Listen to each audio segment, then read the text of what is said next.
सुप्रभात बंधुगण मु मीनाक्षी पड़ा आपण किचन को स्वागत करुच्ची। आसतु आज गोटे बनैबा आम खीरी से खीरी हूँ स्वीट कॉर्न खीरी। मु दुईटा स्वीट कॉर्न नहीं भांगी देती दुईटा स्वीट कॉर्न ताहले 5-6टा गुजराती पकेबी, तेजपत्र पकेबी, खिसमिस पकेबी, काजू पकेबी। स्वीट कॉर्न गुड़िक मु छड़े नेबी, छड़े सारा ग्राइंडिंग करदेवी। कंचाटा थे बास्ना होता से सकाशे मुझे छड़े देती सीझे देती एमती स्वीट कॉर्न गुड़ सब छड़े नेबी। स्वीट कॉर्न बास्ना तो आप जानते केते बढ़िया, तेणु खीरी कले बहुत बढ़िया लगे। आपण मैंने निजे प्रयास निजे करूँ घरे मुझे बतैया छोटिया प्रयास करें शिखतु एमती मुझे छड़ेदेवी। आमर 4टा मकर बाहरी कॉर्न गुड़ को ग्राइंडिंग करना एमती गोटा गोटा तो खीरी ही पारनी, तेणु आम ग्राइंडिंग करना। खीरी करने मु 1 लीटर क्षीर नहीं, 1 लीटर सीझा क्षीर मलई भी अच्छी।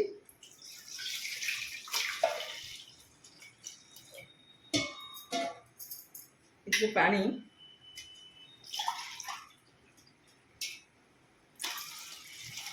1.5 कप नेली।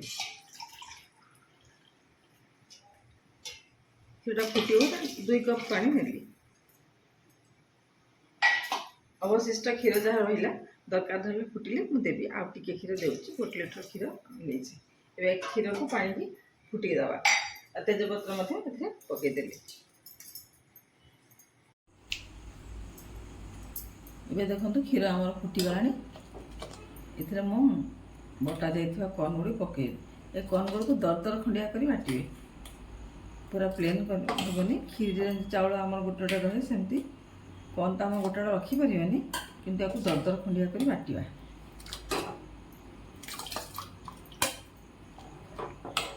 आटा को सब एमती गोलिया पड़ो ना कौन लगिज।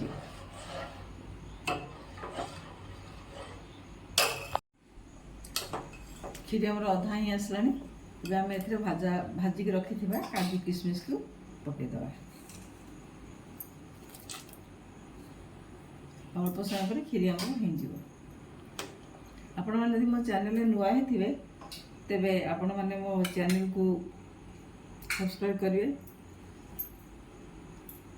कौन आ कौन कौन हो पार मत प्रश्न कले कमेंट बॉक्स में मुझे उत्तर देवी।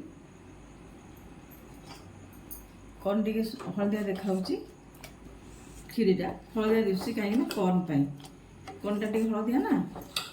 आपण मैंने ये खीरी ये बहुत पौष्टिक देहपाई भी बहुत भल। क्षीर को पिला माने भी खाई पारे, बड़ माने खाए समस्ते खाई पारे। आप घर को अतिथि आसिले आप परसी पारे। स्वीट कॉर्न खीरी आम आगुरी मकार आम सब होता आम पिलादिन सब खाई मकार खीरी।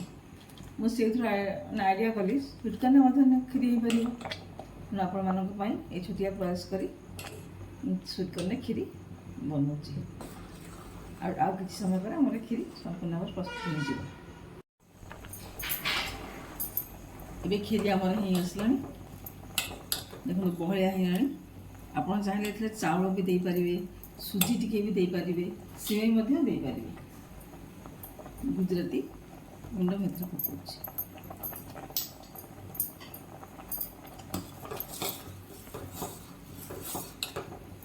बहुत टेस्टी लगे। आपण घरे बनाते पिला दिंतु आ जानवे केते सुंदर एटा लगे।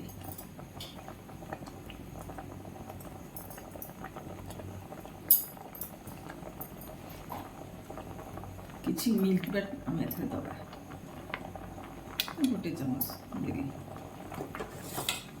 मिल्क बाट भी ए स्वादटा बढ़ेदब ना। आपको किसी समय बाहर रखिए ठंडा करी तापर हम सर्व करिबा।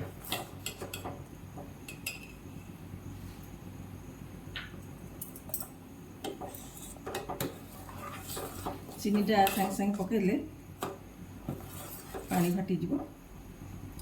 मिल्क मोट टिके फुटू तापर आम बंद करवा।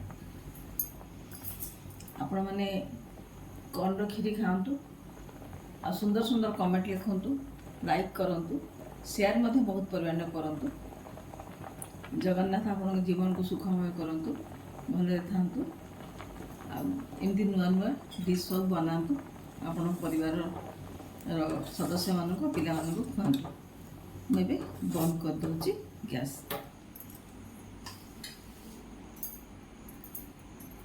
ଚିନି ଦେଇଦେବା ଏବେ ଆମର ଆବଶ୍ୟକତା ଅନୁଯାୟୀ, ବେଶୀ ଚିନି ତ ଲାଗିବନି।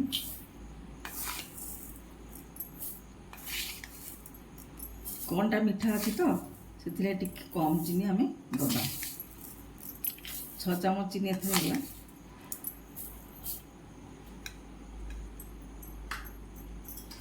କିଛି ସମୟ ଆମେ କ୍ଷୀରି ଟିକେ ଥଣ୍ଡା ହେବା ପାଇଁ ଛାଡ଼ିବା, ତାପରେ ସର୍ଭ କରିବା। ବହଳିଆ ଆସିଲାଣି। ଆପଣ ଯଦି ଆଉ ଟିକେ ବହଳିଆ ଚାହିଁବେ ମଧ୍ୟ ଆଉ ଟିକେ ପାଣି ମାରିଦେବେ, କିମ୍ବା ସୁଜି, ଭଜା ସୁଜି, ସିମେଇ, ଚାଉଳ ମଧ୍ୟ ଏଥିରେ ଦେଇପାରନ୍ତି। ମୀନାକ୍ଷୀ ପରିଡ଼ା ଆପଣମାନଙ୍କ ଠାରୁ ସୁନ୍ଦର କମେଣ୍ଟ, ଲାଇକ୍ ଓ ସେୟାର ଆଶା କରୁଛି। ଛାଡ଼ିଦେବା ଏବେ ଥଣ୍ଡା ହେବା ପାଇଁ।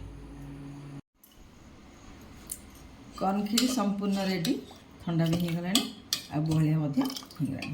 ଏବେ ଆମେ ପରସିବା ନା? ପରସିବା।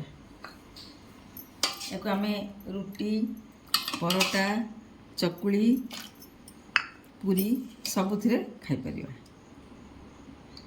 ଆପଣମାନେ ଏବେ କର୍ଣ୍ଣ ମଜା ନିଅନ୍ତୁ।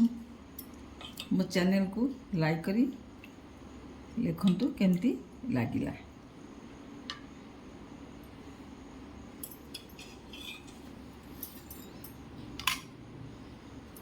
ଦେଖନ୍ତୁ କେତେ ସୁନ୍ଦର ଦେଖାଯାଉଛି। ହଳଦିଆ ରଙ୍ଗଟା କେବଳ କର୍ଣ୍ଣ ପାଇଁ। ଏବେ ମୁଁ ରହୁଛି, ଆପଣମାନେ କର୍ଣ୍ଣ ମଜା ନିଅନ୍ତୁ। ମୀନାକ୍ଷୀ ପରିଡ଼ା ଆପଣମାନଙ୍କର ସୁନ୍ଦର କମେଣ୍ଟ ଆଉ ଲାଇକ୍ର ଅପେକ୍ଷା ରହିଲି, ସେୟାର ମଧ୍ୟ କରିବେ। ଜୟ ଜଗନ୍ନାଥ, ନମସ୍କାର।